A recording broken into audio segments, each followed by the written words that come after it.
So, welcome to the Dwarven Tavern. My name is Casper, and I've played Dungeons and Dragons for more than 20 years. I've GM seriously for around 10. I am an Adventures League author and also an organizer of my local town's ale community. I quite enjoy rambling about D&D with my friends, and now I decided to record it and turn it into a podcast because maybe someone else could get something out of this. Today, we will be rambling about feats that we want to be better, why we find them lackluster, and how we will try and improve them without making them unbalanced. And today, I have with me Casper Kirketerp-Helenius. Welcome to the Dwarven Tavern. Thank you. Hope you like the atmosphere, and Absolutely. be sure to open a tap at the bar. Yep. I will. Already running on my first cup of coffee, so. And Casper is a co-founder of Adventures League Denmark and Adventures League Nordic community. He is a GM and organizer of Adventures League events in Roskilde, which is near Copenhagen in Denmark. And then he is also an author of multiple Adventures League modules, and one that was written on the request of Wizards of the Coast. And also, he is a person I am happy to call a friend and a mentor in my own author career in Adventures League. So, welcome. Thank you. Thank you. Thank you for your kind words. And anything you want to add? Or No, I think you more or less came all around. What's worth mentioning? Well, father of four, if that's relevant. Married to Sarah, who's painting miniatures in the background. Um, yeah, so uh, if there's any loud singing, it's Sarah sitting there. yeah, singing or scratching or breaking minis and swearing and cursing. That's probably that's just her. Um, Then we'll blame her. Yeah, exactly. I've also been a role player for well ever since some way back in the 80s, 1980s though. So some 30 years ish. I took some time off during third edition of D&D. That wasn't really my cup of tea, so I was happy to return to fifth edition back in 2014 I think, late 14. Mm? So we're not going to talk about which edition is the best because I can hear Nope, we are nope, already on each nope. our Mm-hmm. tangents already. Yep. So before we going on too many tangents, but as we're rambling, tangents are okay. We will start with rambling about feats, as we've told Mm-hmm. you, and we go about this. That first you present a feat, ramble a bit about it, then we talk about how we could improve on this feat, make it like a feat that we would like to use, and then we switch around, and I present my feat, and we talk, and then at the end we talk a bit about what we came up with. So, your feat first, which is one that I have looked forward because when you sent me this, I know not more than a couple of hours before I saw a discussion about how this feat was overpowered. so Mm-hmm. so when you wrote me that you found this lackluster, I was really what? So Yep. Well, lackluster and lackluster. Well, let's first mention which one it is yes, before I run too far. I picked the mobile feed. The mobile feed that increases your speed by 10 feet. How it enables your dash action not to be affected by difficult terrain. And this is the third the third thing that it does is probably the one that we're going to talk most about, and that is the disabling of opportunity attacks. If you have made an attack against another creature, they can opportunity attack you. yes, So yeah. and just a quick, if anyone doesn't know this, because I know the Sentinel feed, this also ignores that. Mhm. Yeah, because not everyone knows that interaction. So for me, the mobile feat or the Dwarven leg extender has a lot of pros. It definitely does, especially since actually I tried to find citation for this. I couldn't really locate anything. But if I remember correctly, the extension of your your speed is also impacts. Well, it does impact your dash length, and other abilities that depends on your speed. Yeah, it So it improves all yeah, movement speeds like flying, yes, climbing, swimming. yeah, exactly. Um, and of course, that's a huge plus that you're getting by picking this one. So as a player, this is and that is why I've coined it the Dwarven Leg Extender. This makes your it really brings a positive note on your character. That's for sure. Legmaster? Nope, not for the player. Um, and it for the DM, yeah, it could be. Imagine your most stealthy character, a mid or high level rogue, being able to sneak quite far with by using this feat. You can have your rogue you kind of traverse the combat area in just very very few rounds. So that can put quite a stone in your shoe as ADM, and you gotta be prepared for that. Um, so is that Lagmaster? Nah, I don't think so. I think that's good from the player's perspective at least. One of the things though that I do find a little bit dissatisfying also from the GM side is how the dash action is no longer affected by difficult terrain. But this is more on a mechanical note. Um, I beg to differ that it actually should be impacted by the mobile feed. I don't agree to the mobile feed making it easier for you to traverse across difficult terrain. I think it's to me this seems like something that I don't know if it was put in there to spice up the mobile feed, because I don't feel that a feed that grants you extra movement speed as such necessarily would make you ignore difficult terrain. But it's that's of course a matter of taste, and it's there, and it is what it is. I don't agree with it from the design perspective. Yeah, that's. I definitely see your point. Yeah, why should that fact that you're faster make you less success? Makes it easier for you to traverse terrain as well.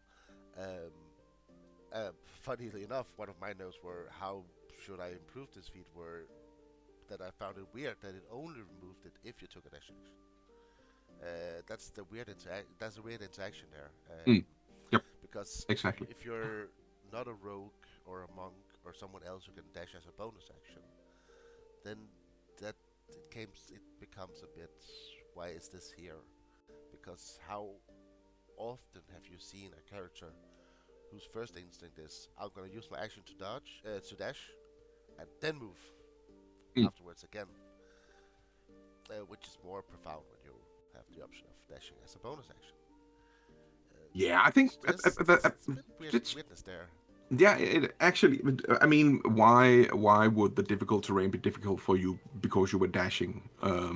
Wouldn't it be less difficult for you if you were moving at normal speed? If you were mobile, you ignore difficult terrain when taking a move action. But it's one of those things. Now we're diving into what could we change to make this better. Yeah, This one transactional. grinds me a bit. Yeah, yeah, exactly. Uh, But what really grinds my mobile gears is the opportunity attack feature or functionality or ability. Um, yes, you're mobile, you're fast on your feet. You're nimble. You move um, you move faster than the other characters. But is that enough to save you from an opportunity attack? And why should that opportunity attack be linked to you making an attack first? That is that frankly doesn't work for me. Um, it's To me, I would probably have gone in a different direction with this ability. It doesn't work for me if you're standing in a group of enemies. Um, does it even justify you being mobile, that you can prevent one attack of opportunity, for instance? I don't. To me, it doesn't make sense if you have if you have if you have enemies. Let's say you're surrounded by three enemies. That, does it even make a difference? And I don't think it's working very well in the real world, at least. Yeah, On like paper it does, right? yeah, the fantasy Yeah. is not cohesive. Nope. Yeah, Exactly. So. I hadn't thought of that because when you wrote this to me and I looked at it, I was very much looking at the mechanics. I'm like, but this feat is good. It gives you really good features, and it does. But I do see now that you mention it, like um, the non-cohesion. Uh, because just because you're fast and you attack someone, why does that remove their ability to attack you? Yeah, I think this is one of those things where the logic of the real world does not work very well in the mechanics of the fantasy world, Yeah, and it is what it is. I'm sorry, there's some guy on a moped running around in the street. Um, it's just one of those things where I would personally have preferred that we we took a look at how does the real world function, um, rather than um, actually making this better and overpowered for the players. So when if we are talking about the feed being lackluster, again, it's not from a player perspective, but probably more from the GM perspective, or GM perspective, right? from a That logical it perspective. from a logical perspective, exactly. Yeah, um, yeah, I do definitely see. But have you? But what thoughts do you then have about how would you look into fixing it or changing Well, it to be more in line with real life logic, or mm, because the first things I have in my mind, I can come with that in a bit. Those may depower the feed, and I'm not sure if I would say that it needs to be depowered. I think it's in a rather decent spot, but then again, yeah. other people find it overpowered, especially on a rogue or a monk. Mm. Um, so No, I don't think I would. I'm not sure I would change it much. I've kind of brushed up a little bit on it, but um, uh, first of all, I'm not aligned on the dash action thingy. I would much rather turn that around so you could avoid the extra movement cost on difficult terrain if you just moved at your normal speed, of course, including the extra speed that the mobile fit grants you. I think that would have worked better. It would not make the feed overpowered. I think it's overpowered, especially for rogues and monks. So for me, that would be just a slight change that mechanically would eventually work the same, but wouldn't grant the players the upper hand in some situations. And for the opportunity attack part, I have a different idea, because I get that when you are more nimble, when you are quick on your feet, of course you have a chance of dodging a blow from an enemy. But I would add some of the mechanics from pack tactics. So if you if you are facing an enemy and you have an ally within 5 feet of that enemy, then you could dodge the opportunity attack with the mobile feat. Use your reaction to dodge an attack from the enemy because they are disturbed or annoyed by the other character standing close to them. So like you have That would yeah, you have the yeah. option of like dodging behind someone. Or... Yep. Yeah, you utilize that there's another enemy of your enemy. So if you utilize that, you can take that as your reaction and dodge out of their opportunity attack. That would make more sense for me when you are mobile. So simply you bow down or you bow and you bend your knees and then you just you lower your head and you sneak away from your enemy while they are trying to keep focus on both you and the other character. That would level out the power that is in the mobile feed. It would make it more logically, from my point of view at least, more logically set up for the characters with the feed. So it would, for me as a DM, it would work better if my characters had a feed with those abilities rather than what is in the mobile feed now. Yeah, it's also a bit in line with what I was thinking. Though I didn't think about the ally part. My first instinct was to go back to my favorite edition, 3.5, uh, and look at something like the Tumble skill, Mm-hmm. where you had the option that if you made a check, you could move without provoking opportunity attacks.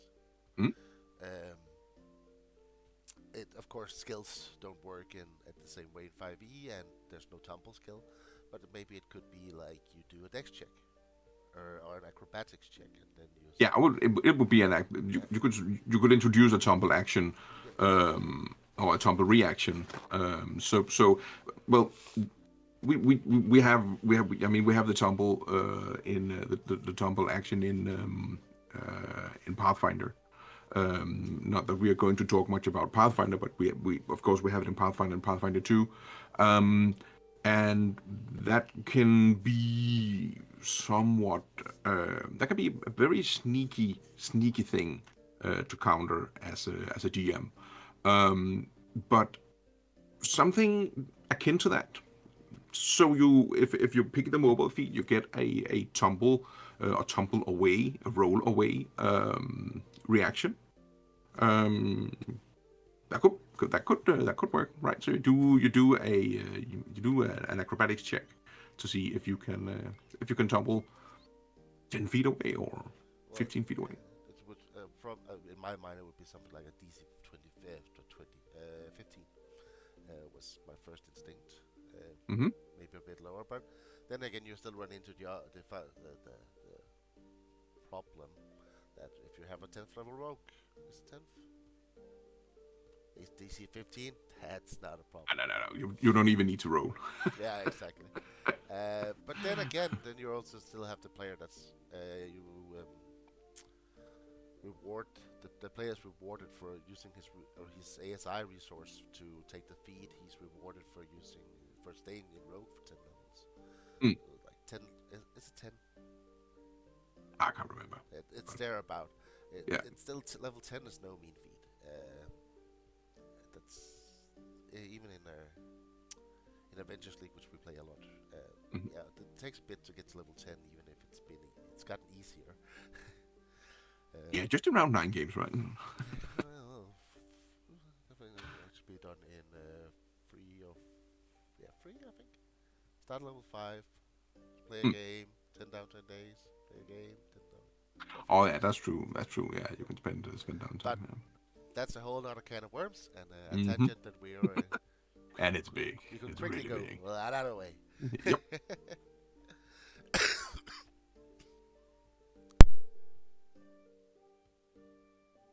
Sorry about that. That's okay. Um, so some kind of tumble action. So Yeah, of yeah, Tumble reaction, right? reaction. Yes, Mm. reaction. Also, again, of course, combined with removing that weird dash thing, and then just saying remove your normal speed, then you ignore difficult Yeah. terrain, Yeah. which also means that your bonus action becomes free. Again, freeing Hmm. up a lot of Yeah. classes. Yeah, it would. Yeah, and Or your action, of course. yeah, for that matter. Yeah, yeah. And well, there are pros and cons to that, but overall, it would bring just a tiny bit of that realism. I know you can't have realism in fantasy games, but it would bring in just a small drop of realism to the feed. I think. Realism in my fantasy game? Yeah, I know. Oh, that's another can of worms. Oh. Wizard did it. Yep. Wizards did it. Oh. Mhm. Yeah. Yeah. So if you're looking at something like removing the, so if you were looking at redesigning, if you were told redesign this feat, would Mhm. you go with the? I've called it reverse pack tactics in my. Yeah, I actually think I would. Go That with would be. that Yeah. or a tumble reaction or a combination. No, I think I find the logic in your adversary being disturbed by having one or more of your allies inside their reach. I think that's kind of that's the notion that I have, at least, that if there's somebody else disturbing your enemy, then you can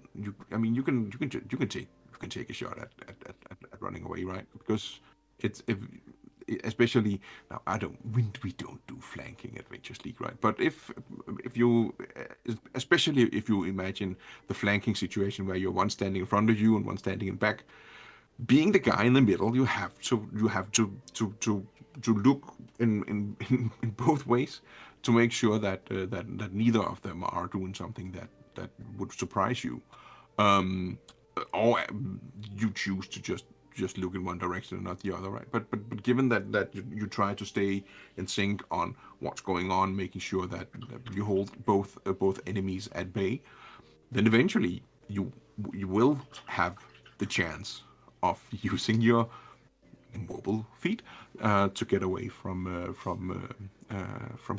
close combat. Yeah. How do you feel about a combination? Uh, so you have the option. If you want to try and run away, you can take a tumble reaction, DC Hmm. 15. If an ally of yours is engaged in melee combat or within 5 feet of the adversary, then you have advantage on the roll. That could work, but then I think we're talking more of a generic tumble away reaction, something that's on line with doing a dash action or and so on. But as a reaction, you can take a tumble reaction and try to tumble out of the reach of your enemy. That could work. Either, but then are we outside of?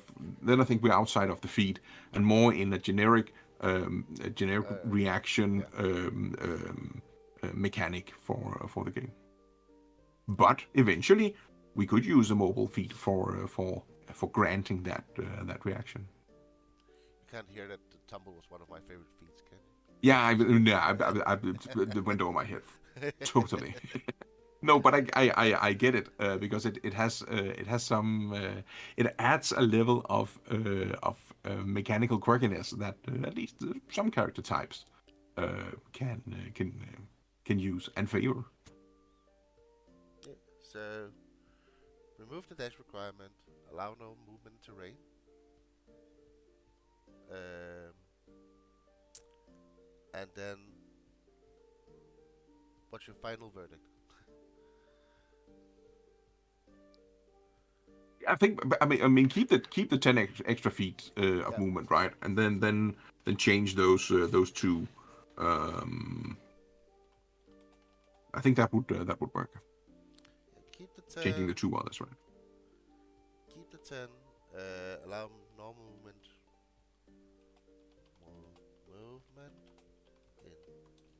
terrain. Uh, no need for dash. Nope. And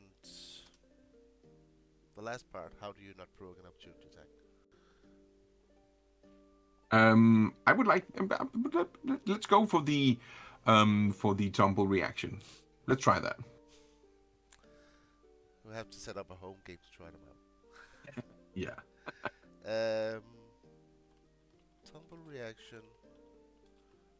Oh, to avoid opportunity attacks. With advantage if you have an ally, or without? That could be. I think that would be interesting. That would make sense.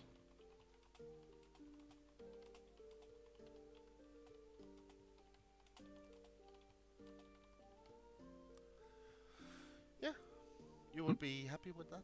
It makes more logical sense without actually taking the essence of the feat Yeah. away. I think. I think so. Yeah. I think it would work. Yeah.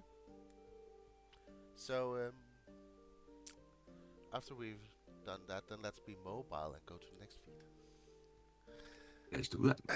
Uh, so the next one is mine, and was actually the feat that inspired the whole idea about talking about feats we want to be better, because this is my favorite feat that I never take. And why do I never take it? Oh well, let me introduce you for my friend Mage Slayer. And I'm already tired about thinking about it. So, Mage Slayer. You have practiced techniques useful in combat against spellcasters, gaining the following benefits. When there's a creature within 5 feet of you who casts a spell, you can use your reaction to make a melee weapon attack against that creature. When you damage a creature that's concentrated on a spell, that creature has disadvantage on the saving throw it makes to maintain its concentration. And the last bullet point, you have advantage on saving throws against spells cast by the creature within 5 feet of you.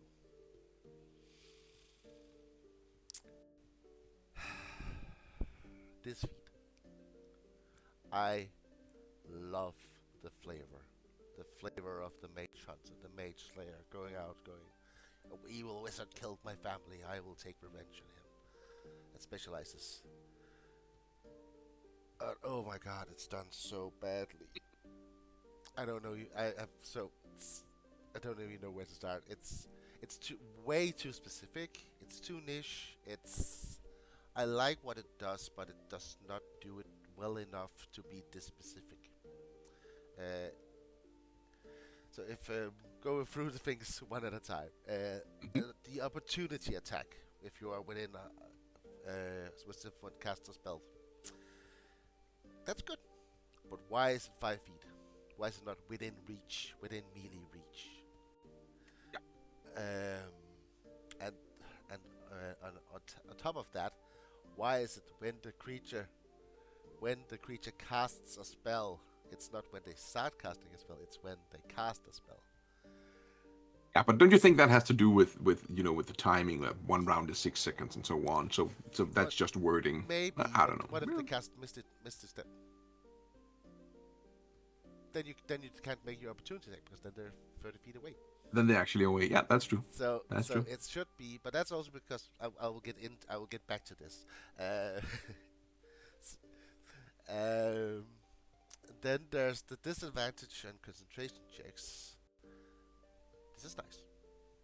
Top top dollar. I have more to it, but I'll get back to that. And then there advantage on saving throws and spells against you. Superb. Within 5 feet.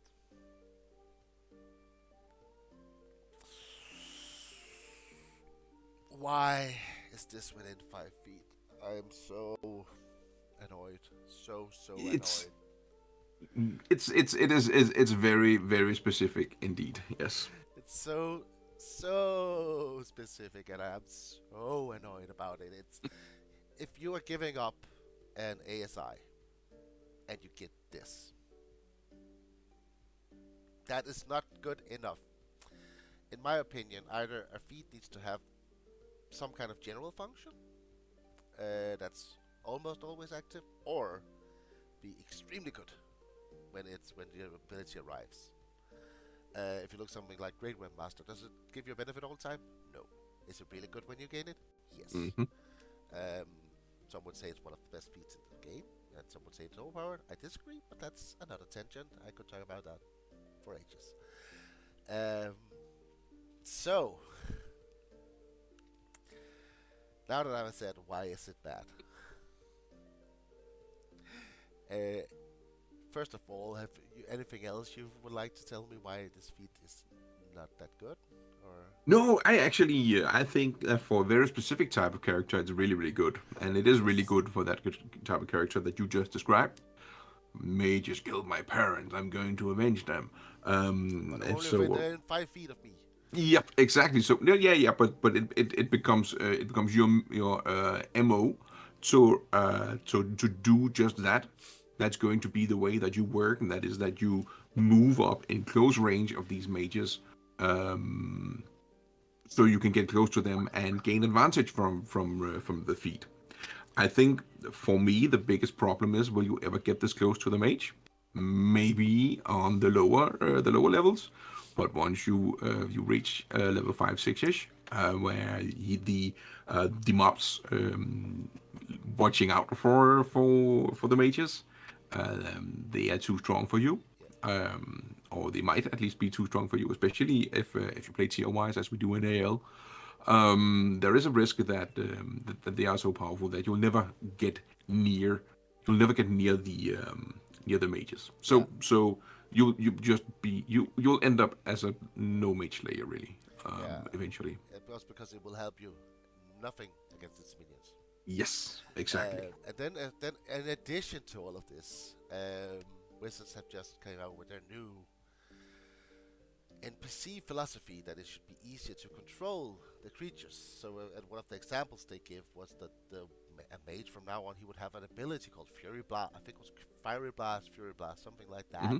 Yeah, instead yeah, of Fireball.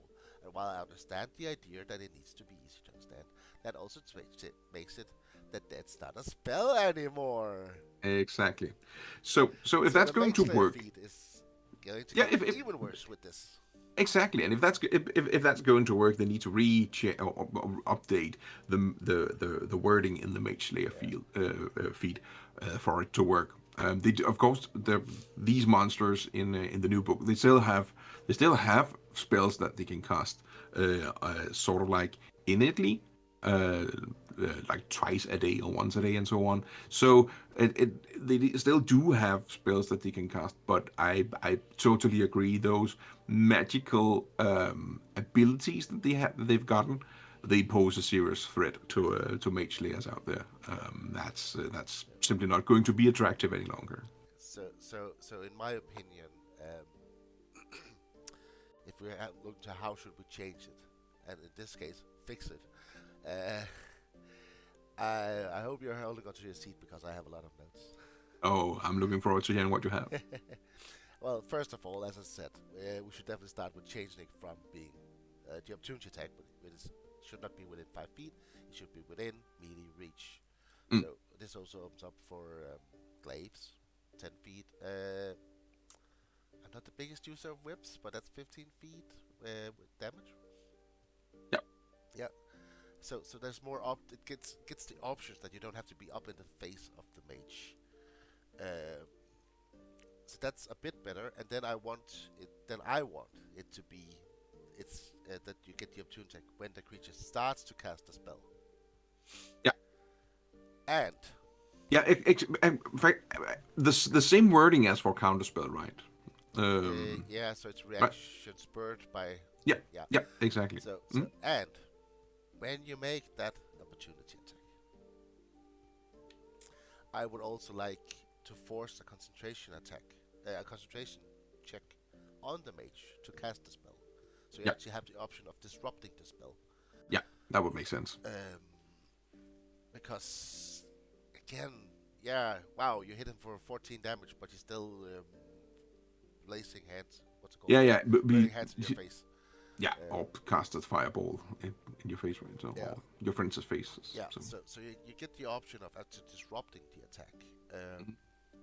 and then again, still all concentration checks with a disadvantage. I want to change this. Actually, this base comes from nerf this ability a bit, but that's because right now it says when any damage that you deal, and I want it to be weapon attacks because that fits the flavor way more. Because when I was doing a bit of research, what's other people say that's feat? There was one guy who said this is easy. Put this on a wizard and use magic missiles. Then you force for free concentration checks with disadvantage. And I was like, okay. In my head, the Mage Slayer should not be a wizard. No, I don't think so either. That's counterintuitive. Yeah, They probably exist, but I can't honestly imagine that's why the Mage Slayer was created. But again, of course, that has to do with whatever fantasy background that you grew up on. But to me, the Mage Slayer is a sword wielding badass who's not afraid to step up in front of a wizard who's casting a fireball. yeah, That's the Mage Slayer.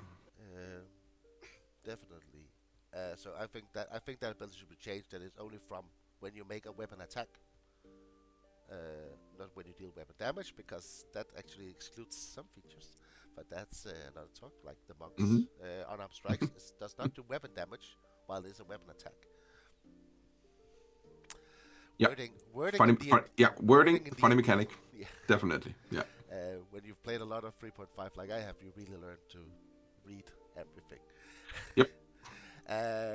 And then the last one is the saving throw. Advantage on the saving throws within 5 feet. I actually think if you unlimit the range, it gets too good. So 30 feet, maybe 50. Because if I- so, I- so, someone casts from you from like 100 feet away and you haven't seen them, fair enough. You can't do anything to uh, prepare yourself. But if you can see them. Oh, maybe just change it to anyone who you can see. So you want something like advantage on saving throws against spells cast by creatures in your line of sight, Yeah, that you're able to see. Um, or that you're able to see. Yeah. and of course, if they're invisible. Yeah. That would make sense. But then it's more an ability that you have because you're a mage slayer, not because you do anything, but rather because you know something. Yeah. You know how to avoid the spells that are being cast. So, Um, so I like, I would, yeah. like if you know the mage is making he pulls out his little feather and his little tart. You know, okay, he's catching Tasha's hideous laughter. Yeah, Then I need to make okay. Don't think funny thoughts. Don't think funny thoughts. Like you yeah, have okay. yeah, exactly. Yeah. You have the mental preparation, and you Hmm. seem like casting a fireball. You go okay. Then I need to be prepared to dodge the initial blast and the blast wave. That's at least my that you can see it. You know what's coming. But if you uh, someone catches Tasha's hideous laughter from you while you're not looking at them, then you can't prepare. No, that's true. That's true. Yeah, but I'm not sure if Tasha's hideous laughter is the biggest thing, because it's very specific on one target that you can Yeah. see. So if the mage can see you, can't you see the mage? Not if he's hidden or That, invisible. of course, that's true. Invisible, or great invisibility, or something like that. Sure, that's true. Then it would work. But I'm more into like the fireball stuff. You are the mage layer is hidden behind a rock, but the mage cast a fireball 15 feet from the player. How does that affect the mage layer? Should he have advantage on that saving throw? Because he doesn't really know that it's being cast. No, no. So that you can see is probably a very good thing. Yeah, that's Yeah, I think I like that. yeah, yeah. So like it's on who when bah, on an enemy that you can see. If they cast Yeah. on a mage that you can see, because maybe you know they're an enemy. No, that's true. That's true. So so if you have like the option of preparation, and I think if you do this, it will still be a specific feat and an issue feat, and won't help you against the minions, but it will definitely make Yeah. you way better against the mage. Mm. Um, Yep. and I think. of Yeah, that could course, work. Yeah. my last point: make it work against magical abilities. Because this is Yeah. so annoying. I have it's the same if you play like what's the gnome called that has advantage on saving throws against magical effects or magical spells. There's a feature where you have advantage on all spells. It's the magical spell resistance. All spell you have advantage on all Oh, spells. yeah. Yeah. Yeah, it does not work on magical effects. So I Mm. have once had a player who was like, "Oh, I have my magical spell resistance." And I was just like, "Sucks to be you." But that leads to one of those moving out on a leg.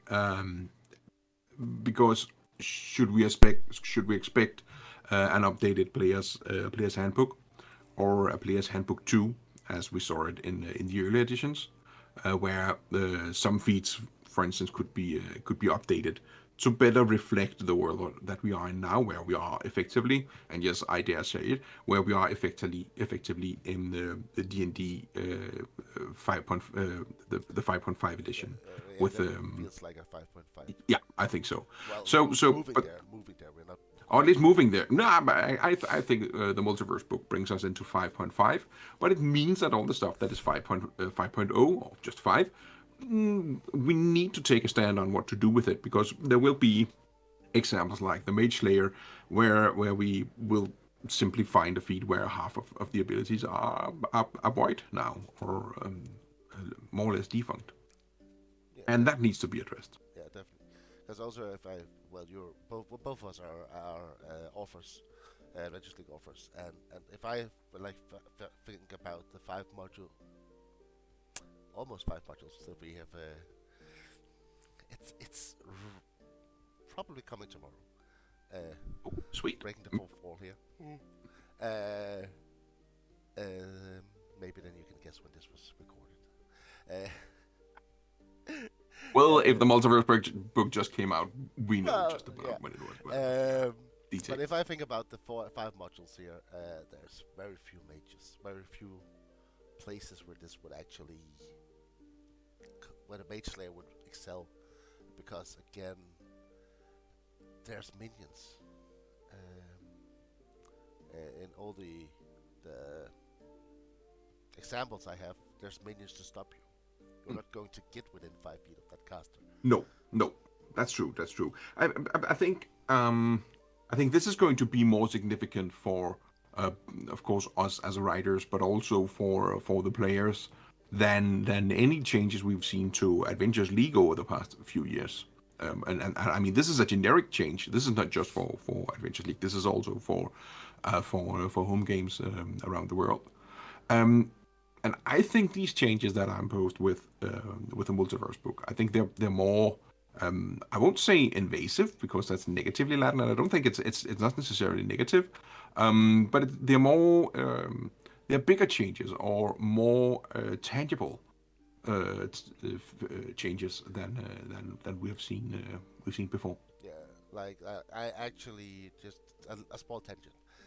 I just before this, I haven't really looked at the new book yet, even though one of my friends have it. And some people may know that I am just a tiny bit fan of kobolds. Um, and I've just looked today, just before actually we went on, looked at the new kobold, but like, I actually don't hate this. But I do hate, in at least in Adventures League, if I am forced to change all my old characters. I don't like being forced to change. Yeah, and In home games, I can circumvent it because I can just say I'm still using the old one because it's my decision, and I can talk with most GMs. I can say, "Hey, I really like this old version. Can I keep playing this?" Um, but yeah, in Adventures we, League again, which we play a lot, I'm just gonna get annoyed because someone tells me, "No, your character is this now." Yeah, that's my biggest fear. If you go to D&D Beyond and take a look at the very first page on Volo's Guide to Monsters or Mordenkainen's Tome of Foes, you will see a sidebar saying that this is now legacy content. And I fear for the AL players at least that we will see a decree that states that characters created with the older books will need to be updated to utilizing the new book. It will force players to buy the new book to actually be able to still play. I think that's the wrong direction to take things in. I sincerely hope that given the new open and open-armed way that we are approaching characters in Adventures League with the changes that we saw last year, um, I sincerely hope that we'll keep going in that direction, and AL admin will just state that sure, you have characters created following the directions in Volos. Yeah, sure. Keep playing. Have fun. That's what's important. But we'll see. I would. I don't think that we will see Wizards forcing players to not the players to buy any books. As writers, that's a different story. But for the players, I don't think so. That would be a step in the wrong direction, I think. Yeah, and speaking of wrong directions, while I do agree with you, if we let's move off this tangent. Mm-hmm. um, and look again on the Mage Slayer feed. So with the changes we were proposing, I was proposing, and we talked about was change the within five. You get the opportunity attack within reach instead of 5 feet, and make the opportunity attack uh, force a concentration check, Yep. which can disrupt the spellcast. Yep. Um, disadvantage on concentration checks if hit by a weapon attack. Um, this can also be ranged, just but needs to be a weapon attack. And then the advantage on saving throws change from within 5 when you are within 5 feet to on a creature that you can see. And of course, change the wording so it works on magical abilities, Mm-hmm. which may even be the most important. Yep. So You actually have the foundation for a homebrew feat there, right? Mage yeah, Slayer 2. Yeah. Mage Slayer improved. Yep. The proper Mage Slayer. Yeah. The right one. Corrected. Yeah. Uh, We'll send it over to Jeremy Crawford and see what he says. See, Jeremy, we fixed this for you. we did it. Yep. When hit by a weapon attack. Okay, so yeah, we could both be happy, but this will be like still specific. There's still options. Fight. There'll be entire fights where you won't use this, but this Quite possibly. Yep. this whip could actually be title enticed to take. I also had another option of fixing it, which was way more boring. Make it a half feat that gave you +1 constitution, because that will always be active, and constitution is good, but that's just boring. Yeah, I think so. I think that I think going in the other direction is better. Yeah. Yeah. I find myself while doing these that I often say, well, how about a half feat? But that's just really just a boring solution. Yeah. Yeah.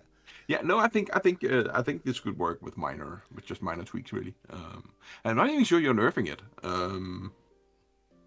I think you're sharpening it, to be honest. Yeah, the Mage Slayer feat. Yeah. Yeah, I definitely don't think I'm nerfing. Nope. I'm not sure I could nerf it even though I wanted to. Also, still keeping the flavor. The flavor is still there. Mm? It's not. Yep. It's still the Mage Slayer. I'm gonna Exactly. cut down the wizards. Mm. All magic is bad.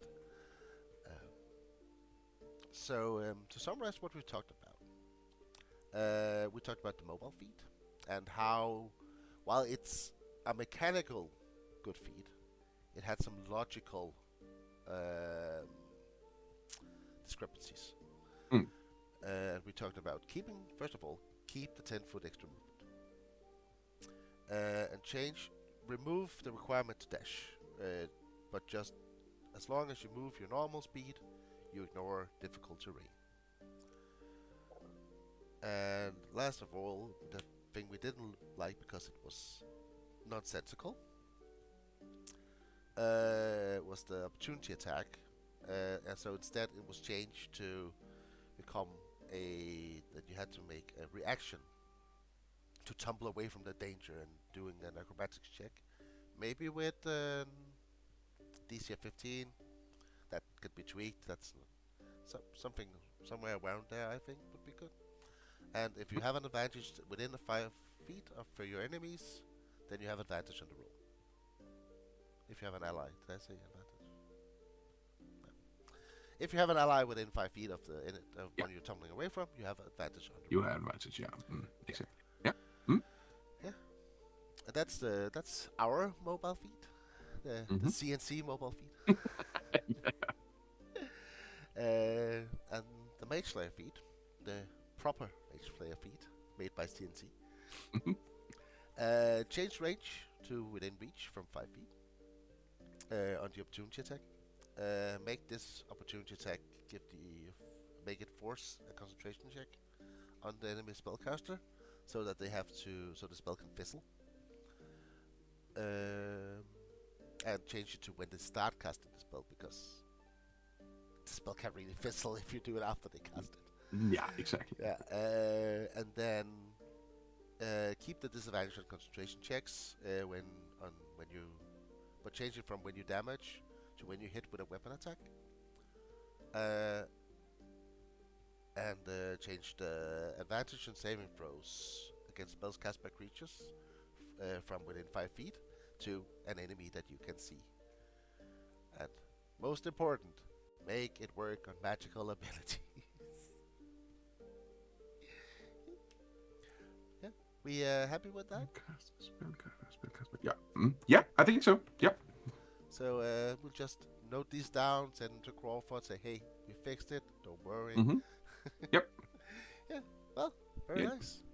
Send a check, right? just pay our tab at Tavern. Yeah, be nice. Yeah. Yeah, exactly. Yeah. So, I don't think I have anything else. Thanks for joining me in the Tavern. Absolutely. I hope you've enjoyed. Thanks for having me. Yeah, definitely. And any shout-outs you want to do, or? No, just the usual ones to the family. She's not listening. Oh, she is. Oh, to my wonderful wife. Without all of this, would not be possible. She's laughing. Well, it's. I think it's great that you're doing this. And thanks a lot for having me. Yeah. Keep playing. Have fun. I mean, that's what both D&D and Adventure League is all about, right? D&D is about telling a tale together with your players, not against your players. Yeah, definitely. So thank you. Remember to pay your tab at the bar, and I'll see if I think I left my wallet. Yeah, maybe Sarah can cover for you. Oh yeah, maybe. Get a dishcloth for her. And we'll do the dishes. Yeah, and with that, thank you for listening. If anyone was listening, no one knows.